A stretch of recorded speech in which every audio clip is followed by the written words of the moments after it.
خۆشەویستانی کەناڵی سلێمانی سڵاوتان لێبێت خوشحاڵم لە پرۆگرامێکی دیکەی بەرەو هەڵبژاردن لەگەڵتان دەبم بۆ گفتوگۆکردن لەبارەی بانگەشەی هەڵبژاردنەکان بۆ ئەنجومەنی نوێنەرانی عێراق. میوانی ئەمڕۆم خاتوشنۆیە کە کاندیدی ژمارە 28 لە بازنەی دووی پارێزگای سلێمانی. پێکەوە گفتوگۆ دەکەین خۆشی باشتر خۆی دەناسێنێت. بینەر بن. خاتوشنە زۆر بەخێر و سپاس بۆم دەرفەتە. زۆر سپاس. سەرەتا بە ڕێگەت پێ بدەم خۆت بناسێنیت ژمارە و بازنەی خۆت بە دەنگدەرانی خۆت بڵێیت. زۆر سپاس. ئەم کاتتان باش. زۆر خۆشحاڵم کە لە کەناڵە جوانەکەی ئێوە جارێکی کە دەردەکەومەوە. من شنۆ نووری عەبدوڵڵام کاندیدی ژمارە 28 پارتی دیموکراتی کوردستانم لە بازنەی دووی پارێزگای سلێمانی. ناسراوم بە شنۆی مەنانووری وا لە خێزانێکی ئاینی و کورتپەروەر پەروەردەکراوم. هەڵگری بڕوانامەی بەکەلۆریۆسم لە علوم کیمیا و پلەی شارەزام هەیە لە کارگێڕی. سەرکەوتوو بن بەخێربێیت دووبارە. خاتوشنۆ هۆکاری خۆ کاندیدکردنت چی بوو؟ دەتەوێت بچیتە ئەنجومەنی نوێنەرانی عێراق چ کارێک بکەی بۆ هەرێمی کوردستان و گەلی کوردستان؟ زۆر سپاس. من ماوەی 33 ساڵە لە تەمەنم کار لە بوارەکانی پەروەردەدا دەکەم و هەر 33 ساڵیش ینی هەمان ساڵ کە تعین بووم هەر هەمان ساڵیش بە فەرمی پێشتر بەنهێنی کارمان دەکرد لە ڕیزەکانی پارتی دیموکراتی کوردستان، بەڵام هەر 33 ساڵیشە بە فەرمی کار دەکەم لە ڕێی حیزبەوە لە پارتی دیموکراتی کوردستان و لە ڕێبازی پارتی بارزانیدا. گەیشتمەتە ئەو پلەی کە ئێستا لە حیزبدا کارگێڕی لە بم و لە پەروەردەشدا پلەی شارەزام هەبێت و سەرپەرشتیاری پسپۆڕی کارگێڕی بم. هەستم کرد دەمەوێت بواری کارکردنەکەم زیاتر فراوان بکەم، بچمە ئاستێک بتوانم ئەوەی دەمێشکمدایە لە یاساگۆڕین، ئەوەی دەمێشکمدایە لە چاکردنی بواری پەروەردە لە ڕێگای تەشریعکردنی یاسا و جێبەجێکردنی بتوانم ئەو ئاواتی دڵی خۆم بەدی بێنم. هەر بۆیە بیرم کردەوە باشترین دەرفەت بۆ من ئەوەیە کە داوا لە حیزبەکەم بکەم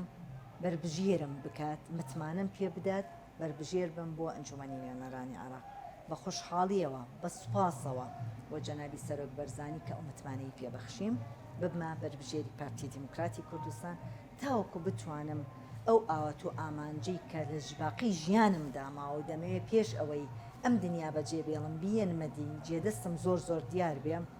بتوانم کارێکی وا بکەم ناوم بمێنێت، چکە مرۆڤ خۆی دەڕوات تەنها ناوە جوان و کارە جوانەکەی دەمێ منیش ناوم بمێنێت، تەماعی ئەوم هەیە ناوم بمێنێ بە کارەکانم. هەر بۆیە حەز دەکەم بچمە ئەو شوێنی کە شوێنی تەشریعی یاسایە کە بریتێ لە ئەنجومەنی نوێنەرانی عێراق، ئەو شوێنێ کە دەتوانی کار بۆ میلەتەکەت بکەیت، ئەو شوێنێک کە دەتوانی بەگشتی کار بۆ عێراق بکەیت. هەر بۆیە من پێم خۆش بۆ بچمە ئەنجومەنی نوێنەرانی عێراق. سەرکەوتووی سپاس. وەگەزانین بواری پەروەردە بوارێکی گرنگ و چارەنووسساز و سەرەتایی دەستپێکی ئەوەیە کە نەوەکانی دواڕۆژ بەنەوەیەکی تەندروست و وڵاتێکی پرۆفیشناڵە بەڕێ بکەین. ئێوەش لە بواری پەروەردەیی یا ئەزمونێکی باشدان هەیە. ئەگەر چوونە پەرلەمانی عێراق چی دەکەن بۆ سیستمی پەروەردە؟ بەڵێ، ئێمە پێش هەموو شتێک ئەبێ یەکشت لە یەک جیا بکەینەوە. سیستمی پەروەردەی هەرێمی کوردستان جیاوازە لە سیستمی پەروەردەی عێراق. من پێش لەبەروی ئەندامی پلاتفۆرمی نیشتیمانی عێراقم بۆ بژانەوەی ژێرخانی پەروەردە ساڵانێکە لەگەڵ خوشکەکانمان زیاتر چکەمووی ئافرەتن ئەو پلاتفۆرما لە بەسڕە و لەگەڵمانە هەتاوەکو بڵین لە سلێمانیش کە من نوێنەری پارتیم لە بەغدا لەگەڵمانە، لە دیالە لەگەڵمانە، لە هەموو شارەکانی عێراق یەک نوێنەرمان لەگەڵە کە کار لەسەر بژانەوەی پەروەردە دەکەین. ئەتوانین بڵین ئەمە بچووکراوی پەرلەمانە، چووکراوی پەرلەمانی ئەنجومەنی نوێنەرانی عێراقە. ئەمەی کە لە هەرێمی کوردستان دەگوزەریە لە بواری پەروەردە و گۆڕانی سیستەم، ئێمە بە 50 ساڵ لە پێش ناوڕاست و خواروی عێراقین. بەرنامەی ئێمە گۆڕاوە، ئێمە ئێستا لە کۆرساتین، بە کۆرسات دەخوێنین، ئەوان تا ئێستا تاقیکردنەوەکانی نیوەی ساڵ و کۆتایی ساڵیان هەیە، سیستمەکەیان کۆنە. لای ئێمە بەڕاستی ینی تا ڕادێکی زۆر باش ناڵێم لە 100% چکە هیچ شتێک لە دنیادا بێکەم و کوڕی نییە، تا ڕادێکی باش ژێرخانی پەروەردەیی بوژاوەتەوە، بەڵام لەوێ وێرانە. کەس تەماشای بەرنامەکانی ئەنجومەنی نوێنەرانم عێراقم کرد، ئێمە ئەبێت یەک شتمان بیر نەچێ. ئەو دەستورەی کە هەمانە ئەو دەستورە یاسایی کە دانراوە وەختی خۆی کە چترێکی یاسایی بێ بۆ هەموو بوارەکانی ژیان لە عێراقدا و هەمومان پابەندبین پێی یەکێ لە بەرگە و فەقرەکانی بەمادی وابزان 24 یا 23 ئەگەر داوای لێبوردنەکەم غەڵەتکەم بە ڕقمەکە یا 24 یا 23 تایبەتە بە پەروەردە و ئەنجومەنی نوێنەرانی عێراقیش بە هەمان شێوە پەیڕەوێکی ناوخۆیان هەیە ئەو پەیڕەوە ناوخۆیە تایبەت کراوە بە خاڵبەندی دەستوری عێراقی لەسەر هەر مادەیەک پەروەردە بێ لێرە مادەیەکی هەیە سەحە بێ مادەیەکی هەیە بۆ نمونە خۆشگوزەرانی بێ مادەیەکی بەمشەیە مادەی 95 پەیڕەوی ناوخۆی ئەنجومەنی نوێنەرانی عێراق باز لە پەروەردە دەکات خاڵی سێهەمی زۆر سەرنجینی ڕاکێشە با ئێمە واز لە بژانەوەی ژێرخان بێنینی پەروەردە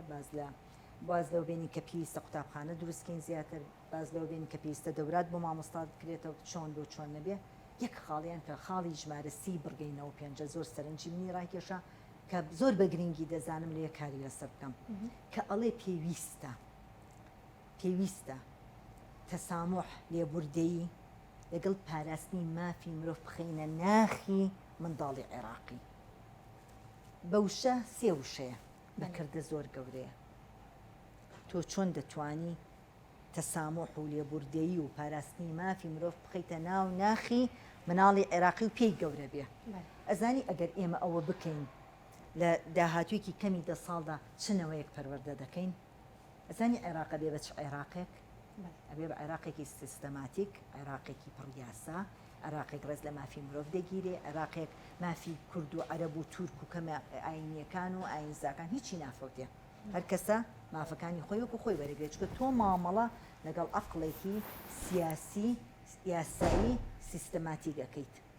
نەک وەکو ئێستا ئێمە مامەڵە لەگەڵ کێ دەکەین مامەڵە لەگەڵ کەسانێکی مەسهەبی کە تائیفی وایانە هەر کەسە بە شێوازێک بیرەکاتەوە ئەوی بە خەیاڵی دانەبێ یاسا و دەستورە باشە کەواتە ئێوە ئەگەر چوونە ئیشەڵا کە دەچن ئەنجومەنی نوێنەرانی عێراق بێگومان کاری سەرێکیتان جێبەجێکردنی دەستور دەبێت چونکە لەوەتەی هەیە لە هەموو حکوومەتێک لە دوایەکەکانی عێراقدا ئەوەی کە جێبەجێ ناکرێ یاسا و دەستورە بەرامبەر هەرێمی کوردستان بە تایبەت کاری ئێوە چیە بێت بۆ جێبەجێکردنی مادەی 140 با بڵین ئەو یاسایانی کە باس لە پێشمەرگە دەکات بوجە و قوتی هەرێمی کوردستان ئەم یاسا و ئەم کەیسانەی کە هێشتا بە هەڵپەسێراوی ماونەتەوە ئێمە نابێ بیرمانچێ لە ڕۆژهێنی 15 دەی 2005 هەموو عێراق گەلی عێراق بە کورد و عەرەب و تورک و هەموو لایەنەکان دەنگیان لەسەر ئەو دەستورەدا کە هەموو لایەنەکان هەموو قادە سیاسیەکان هەموو یاساییەکان دەستافێکی زۆر بەهێز پێکەوە دانیشن دەستورێکیان بۆ عێراق نووسیەوە بۆی بکرێ بە چتری یاسایی هەموو عێراق دەنگی لەسەردا لە 15 دەی 2005 کە ئەم دەستورە نووسرا مایەکێ لە مادەکان کە دانرا ناوی مادەی 140 بوو بیرمان نەچێت دەستوری عێراقی 144 مادەیە هەمووی بڕگە و مادە بەس مادەکان هەر مادێک لە چەند بڕگەیەک پێک دێ بەڵام لە 144 مادەی سەرەکی پێک دێ مادەی 140 بریتێ لەو مادەی کە باس لە تەطبیع و ئیحسا باشە دەکات لەکوێ لە کەرکووک و ئەو ناوچانی کە جێناکۆکە لە بینی هەرێم و حکومەتی ئیتیحادی مادەی 140 پێویست بوو ئەخی ڕۆژی جێبەجێکردنی ئەم مادەیە لە 31 دوانزەی 2007 وایە ئێمە ئێستا لە مانگی نۆی 2021 ئەم مادێ چەندین ساڵە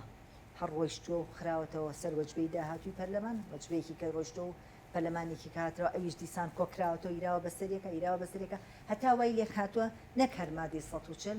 بوجە و قوتی هەرێمی کوردستانی هاتە سەر لە 2014ەوە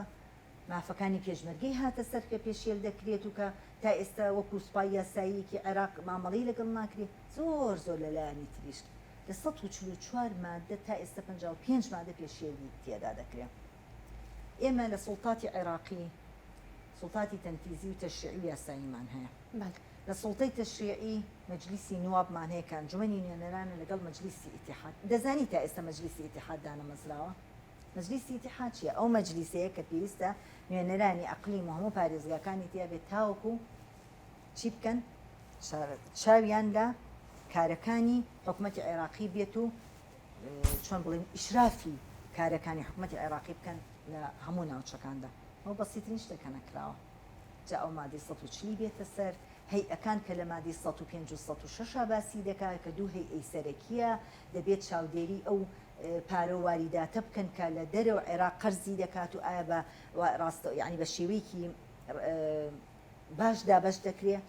مافی کەسی تێدا ناخورێ بە شێوەیەکی باش و عادیلانە دەدرێتە هەرێمی کوردستان و دەدرێتە پارێزگاکانی تر ئەو هەیئانە لێکن ئەوانش دانراون زۆر زۆر لە بوارەکانی تر مادەمان هەیە تەنها باسی ئەوە کە لەسەر حکوومەتی عێراقیە دەبێت باری ئابووری هەموو خەڵکی عێراق چاک بکە من لێرە دەپرسم هەیە نەخێر کەواتە ئێمە زۆرمان مادە هەیە تەنها مادەی 140 نیە ئەبێ ئەم جارە ئەگەر بمانوێ بەڕاستی لەسەر کەوتوی لەم 4 ساڵە بینە دەرەوە سەرەتا پێویستە هەموو لایەنە کوردیەکان هەموو ئایدۆلۆژیای خۆیان لەبیرکەن لەو دوو کەرکووکەوە پشت کەرکووکەوە هەموو کورد بین و بەس تەنها کورد بین و بەس یەک کوتلەی کوردی بین یەک دەنگ بین من ئاوەتە خواز دەبووم خۆزگە هەمووشمان لەوێ یەک سەرۆکی کورد لە کەشمان هەبووە نە ئەمە پارتی ئەمە یەکێتی ئەمە گۆڕان نازانم چی یەک سەر کوتلەمانە بووە سەر کوتلە چی بفەرمایە هەمومان پابند بووینایەتی بە جیاوازی هەموو ئایدیاکانمانەوە ئەو کاتە سەرکەوتو دەبین کەواتە دەپرسم تا چەند گرنگە لە ئەنجومەنی نوێنەرانی عێراقدا سەرجەم فراکسیۆنەکان بە هەموو دەنگ و ڕەنگەکانەوە یەک بن یەکگرتوو بن بۆ ئەوی کە بتوانن مافی گەلی کوردستان لە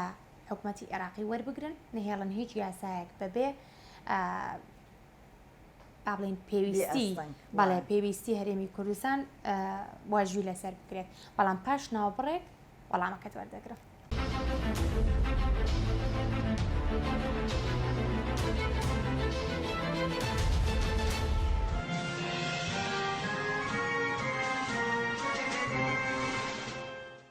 دووبارە سڵاتان لێبێت بەرداوامە بین لە پرۆگرامەکەمان ئێوەش بینەری پرۆگرامەکەمان بن خاتوشنۆ پرسیارم کرد تا چەند گرنگە تەواوی فراکسیۆنەکان لە ئەنجومەنی نوێنەرانی عێراق یەکدەنگ و یەک هەڵوێز بن بۆی کە بتوانن مافی گەلی کوردستان بە تەواوەتی وەربگرن. منوەکو ئاماژەم پێکرد دەڵێم ئەگەر ئەم جارە لەم هەڵبژارنەی 2021دا لە خولی پێنجەمی پەرلەمانی عێراق یەکدەنگ نەبین ئیتر نەمیلت متمانی بە ئێمە دەمێنێ نە هیچ سەنگێکمان دەمێنێ لای حکوومەتی عێراقی نە قواری هەرێمی کوردستانیش بە خۆت و هێز و بەهێز دەهێڵینەوە نە لە ناوخۆ نە لە دەرەوە زۆر زۆر ضرورە ئەگەر ئێمە خۆمان بە کورد دەزانین و فعلەن کوردین دەبێ یەکڕیز بین ئەبێ یەکڕیز بین و یەقسە بین نابێت ئەوەی کە لە پەرلەمانی 2010 دووبارە بۆ ڕوویدا دووبارە بێتەوە لێرە بەڕاستی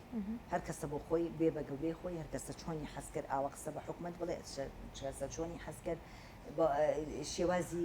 وتاری حکوومەتی هەرێمی کوردستان بشێوێنی ئەمە نابێت دووبارە بێتەوە بەڕاستی لەگەڵەوەشدا من حەزەکەم لێرە ئاماژە بۆ بکەم چیان دەستکەوت تەنها ئەویان دەستکەوت کە گەلی کورد متمانی پیانەمان ئێستا خۆیان خەڵک خۆی کە ئێمە دەچینە ناو خەڵکەوە ئەڵێ توخوای گرزی بپارێزن کاتە ئەوانە ئەبێ چاک ئەو بزانن کە خەڵک متمانی پێ نەماون بەڕاستی ئەبێ ئێمە یەکشت بزانین ئەگەر عەرەب لە هەموو شتێکان ناکۆڵ بێ بەرامبەر کوردیەکە هەموو شتێک وەلانێن سونیە شیعیە هەر چیەکە لە کاتی ئەوەی کە هاتە سەر بابەتێک ئەم بابەتە بۆ عەرەب بێت و بەرامبەر مادەکانی کوردێ ڕێکەمویە بن بێت ئێمە بوانە چیمان کەمترە لەوان مێژوویەکی خوێناوی چەندین ساڵەمان هەیە مێژوویەکمان هەیە ئێمە دەبواە دوای ڕفراندۆم دەوڵەت بووینە بە خەڵک بیری نەچی ئەگەر خیانەتە گەورەیە نەبووە ئێستێمە دەوڵەت بووین هیچ پێویستمان بۆ نەبوو بە ئیجباری لەگەڵ لە عێراقدا و لەگەڵ عەرەب و لەگەڵ لایەنەکانی تردا بژین ئێستا ئەوانە ژێرسایی ئێمەدا دەژیان بەڵام بەداخەوە ئەم ناکۆکینە و کورد ئیتر بەسە یعنی بەڕاستی ئیتر پێویستە هەموو درک بەوە بکەین من حەز دەکەم لێرە بە بینەرانی خۆشەویست بڵێم بە خەڵکی سلێمانی بە شەرەف و سەربەرز بڵێم خەڵکی ڕۆشنبیر بڵێم بە خەڵکی هەموو هەرێم بڵێم داواتان لێ دەکەم ئەگەر بربژێرێکتان دی و چوە ئەنجومەنی نوێنەرانی عێراق و ئەم جارە بەناوی تاکە کەسی خۆی قسەی کرد لە دژی میلەتەکە وەرن خۆپیشاندان بکەن لە دژی بڵێن ئەمانەیە ئەو بربژێرە مافی بەرژێلێتی ئەو نوێنەرە و کە نوێنەرە. نوێنەری میلەتە مافی نوێنەرایەتی لێپسەندێتەوە ئەبێ ئیتر بەستە ئیجرعاتی تون بکرێت بەڕاستیە بە ئیجرعات بکرێت باشە. میلەتی لاکە وەک کاندیدێکی پارتی دیموکراتی کوردستان بانگەشەی خۆت دەکەیت بۆەوەی کا بچیتە ئەنجومەنی نوێنەرانی عێراق. دەڵێن پارتی دیموکراتی کوردستان و تەواوی کاندیدەکانی بانگەشەیەکی لەسەر خۆ هەیە من هێور دەکەن. چیت هەیە بۆ کاندیدانی کە بە شێوەیەک دەکەونە تانە و کەشەر با بڵین کەمکردنەوەی بەرامبەرەکەیان بەکاردەهێنن بۆ بەرزبوونەوەی دەنگی خۆیان. من سەرەتای هەموو شتێک خۆم وەکو شنۆنوێری هەمیشە واژ بووم وێز لە بیر و بۆچوونی هەموو کەسێک دەگرم هەموو کەسێک ئازاد دەچۆن بیرەکاتەوە بەڵام ئازاد نییە بەرامبەرەکی برینار بکات چکە تۆ ئەچیتە سەر مافی کەسێکی تر مافی کەسێکی تر پێشێلەکەی ئەمەیە دوو ئێمە ئێستا لە زەمانێکین و لە شارێکین ناوی شاری ڕۆشنبیریە دەبێت ئەتەکێتی بانگەشە و یەکتر قوبوڵکردن و ڕێزگرتن و بانگەشەیەکی مەدەنیانە بزانین سبەینی ئەگەر کەسێک من ناشرینکە من بچمە ئەنجومەنی نوێنەرانی عێراق خۆشی بچێتە ئەنجومەنی نوێنەرانی عێراق چۆن ڕووی دێ قسەم لەگەڵ بکە ئەی ئێمە ئەگەر لە ئێستا لەم بانگەشەیەوە ڕێز لە یەک نەگرین و احترامی یەک نەگرین و یەک ریزینە پارێزین وەکو جەنابی سەرۆک کاک چیرەوان بارزانی فەرمووی تکایە تانۆتەشەنە لە یەک مێن با یەک ریزیتان تێک نەچێت ئەی چۆن ئێمە دەتوانین لە بەغا پێکەوە کار بکەین کەواتە پێویستە من لێرەشەوە بە هەموو دەنگ بە هەموو بەربژێری لایەنەکانی تریش دەڵێم ئێمە پێکەوە جوانین ئێمە پێکەوە بە بانگەشە بەو کارە جوانانەی خۆمانەوە بکەین من پێویست ناکاتانە لە کەس من خۆم تانە لە کەسیش نام بەشی ئەوە کارم کردووە کە بە خەڵک بڵێ ئەوە کارەکانمە با بەرامبەرەکەشم بە کارە جوارەکانی خۆی بە خەڵک بناسیێنێ من خۆم بەکاری خۆم بە خەڵکە ناسیێنم ئەڵێم ئەوە منم شنۆنووریم کاندیدی ژمارە 28م لە بازنەید و ئەمە کارەکان و پێشینەی منە ترازۆکەم قورسە تەماشای ترازۆکەم کە بە پێ قورسی ترازۆکەم هەڵم سەنگێنە با خەڵکی کەش بە پێ قورسی ترازۆکەی خۆی خەڵک بڕیاری لەسەر بدە دەستان خۆش بێت سەرکەوتوو بن بە هیوایەوەی کە پرۆگرامی داهاتوم لە کاتێکا بێت کا بچیتە ئەنجومەنی نوێنەرانی عێراق و کاتە گفتوگۆ بکەین لەسەر کارەکانت چی بۆ گەلی کوردستانەکەی ئیشەڵا نوخشە بێلەوەی کە هەر پێنجمان پێکەوە لێوێ بین سەرکەوتوو بن زۆر دووبارە سواز بۆ دەرفەتێکە بە ئێمەت بەخشی سواز بۆیەوە ئازیزانی من پرۆگرامی ئەمڕۆی بەرەو هەڵبژاردن کۆتایی هات دەرفەتی ترمان لە پێشە میوانەکانمان بەردەوام دەبێت ئێوەش بینەری پرۆگرامەکەمان بن شاد بن